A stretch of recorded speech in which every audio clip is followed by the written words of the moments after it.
Kidlat News Updates. Mga balita ngayon, Ramadan sa Pilipinas magsisimula sa February 19. 14 na motorsiklo at isang sedan sa Taguig, inararo ng isang MPV na ang driver ay pulis, 21 sugatan. Bilang ng patay sa MV Trisha Kirsten 3 tragedy, umakyat na sa 62.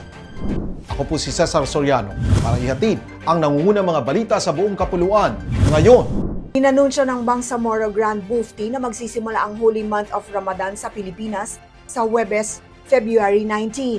Ito'y dahil hindi na mataan ang buwan sa moon sighting activity kahapon at ngayong araw, February 18 naman, ang ika-30th day ng Shaaban, ayon kay Bangsamoro Grand Mufti Sheikh Abdul Rauf Gilani. Nagpaabot naman ng pagbati ang National Commission on Muslim Filipinos sa mga Muslim sa bansa at hinikayat ang lahat na palalimin ang pananampalataya, pagkakaisa at kapayapaan. Sa panahon ng Ramadan, nag-aayuno ang mga Muslim mula pagsikat hanggang paglubog ng araw. Ang Ramadan ang ika-9 na buwan sa kalendaryong Islam at magtatapos sa pagdiriwang ng Eid al-Fitr o ang pagtatapos ng pag-aayuno.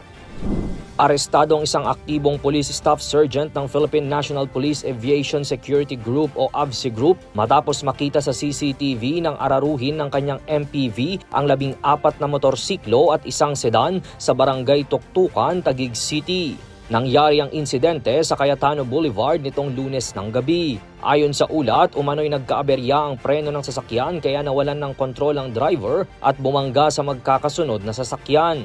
12 driver at 9 na pasahero ang nagtamo ng iba't ibang pinsala at isinugod sa mga ospital. Bagamat pumayag ang mga biktima sa amicable settlement, kumpiskado ang lisensya ng pulis at inimpound ang sasakyan dahil sa reckless driving. Nananatili siyang nasa kustodiya ng Taguig City Police Station habang nagpapatuloy ang investigasyon. Umakyat na sa 62 ang kumpirmadong nasawi sa paglubog ng MV Trisha Kirsten 3 matapos makarecover pa ng 4 na bangkay ang Philippine Coast Guard o PCG sa dive site sa karagatang sakop ng Baluk-Baluk Island, Basilan nitong February 17. 2 lalaki at 2 babae ang pinakahuling na-recover habang hinihintay pa ang formal na pagkilala sa mga biktima. Nauna nang natagpuan ang 3 bangkay noong linggo at isa pa nitong Lunes. Lahat mula sa parehong lokasyon na patuloy na sinusuyod ng technical divers. Ayon sa mga otoridad, nakatuon ang operasyon sa paghahanap ng iba pang nawawala at sa maayos na dokumentasyon ng mga nare-recover. Noong isang linggo nang inanunsyo ni Department of Transportation o DOTR Acting Secretary Giovanni Lopez ang pagsasampa ng kasong administratibo at kriminal laban sa Allison Shipping Lines at ilang opisyal matapos matuklasang pinayagang bumiyahe ang barko sa kabila ng seryosong kakulangan sa safety at seaworthiness certification. Patuloy ang panawagan para sa pananagutan at hustisya.